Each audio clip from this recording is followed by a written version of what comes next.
we were talking about Brett Kavanaugh, his pedigree. I know you've written about this extensively over at Salon, and this guy is a Republican operative type.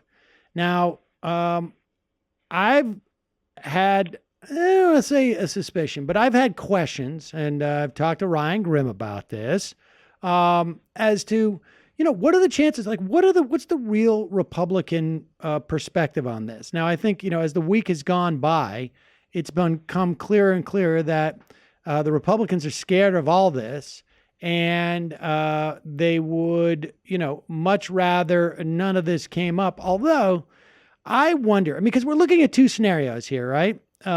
Depending on if Kavanaugh gets, and then I guess variations depending on whether or not he gets confirmed. But let's just for the moment talk about in sheer short-term political terms, because long-term, we know what this means. It means that we have a Supreme Court where Clarence Thomas would be the oldest of the five right-wingers. And there's he, I think, could be on the court for another 20 years if he wanted to be.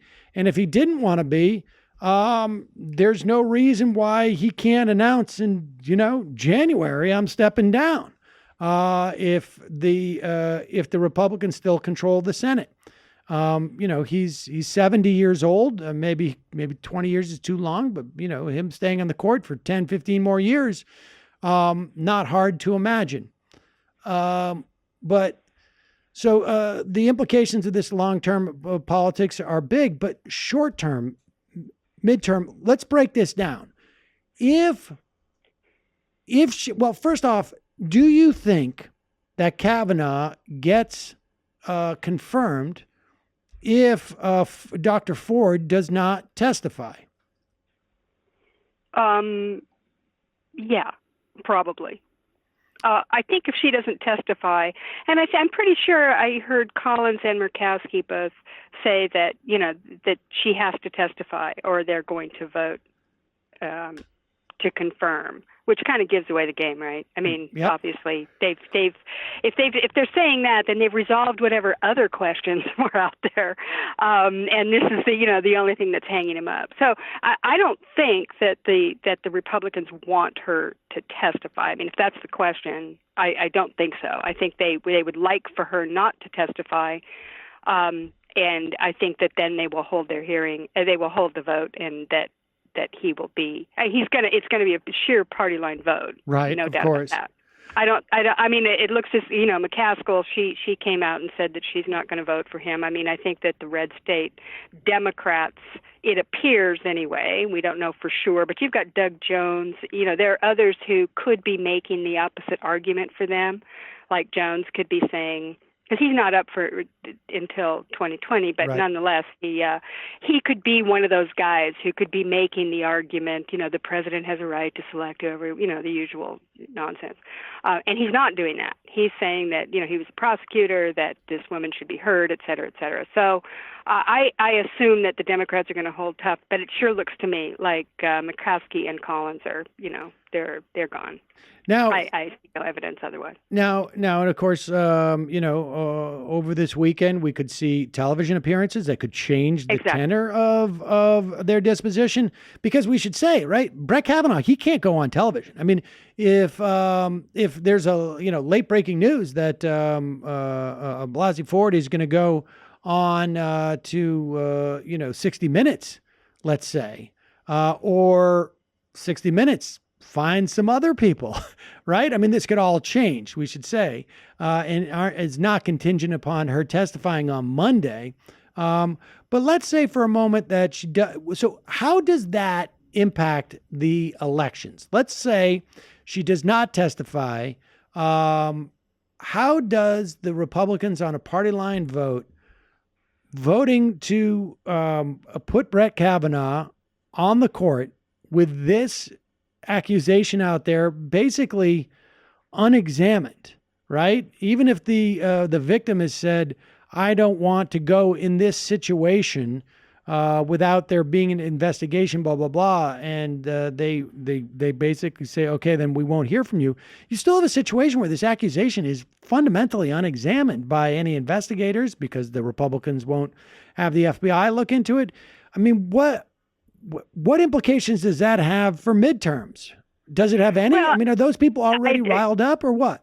No, I mean, I think it does have implications for the midterms, and I think this is a very, very interesting aspect of this, because the smart move for Republicans on this, look, there are, dozens of wingnut judges out there they could pick, from, there's a big long list that's out there that are different than Kavanaugh, that, would perhaps be, they're duller. In fact, McGahn said that he had two lists.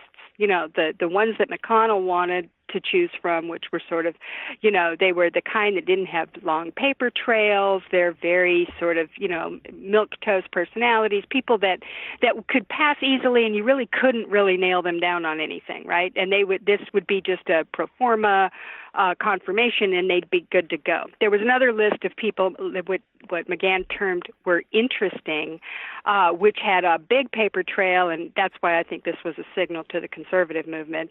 This our boy. We got one that were far more difficult, and McConnell didn't want one like Kavanaugh, and there were others apparently on this other list.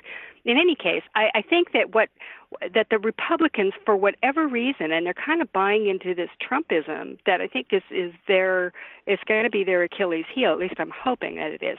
They believe they can get their base riled up by getting Kavanaugh on the court, and that this will, get everybody excited, and they'll get out there and go, look, we got what we wanted. Yay! They're gonna. That's their best chance of at least holding the Senate. I think they think that they can say, look, we're getting the job done here. The Republicans, you got to keep us in power, but they're wrong because the smart move would have been for them to say, look, we're not going to do this.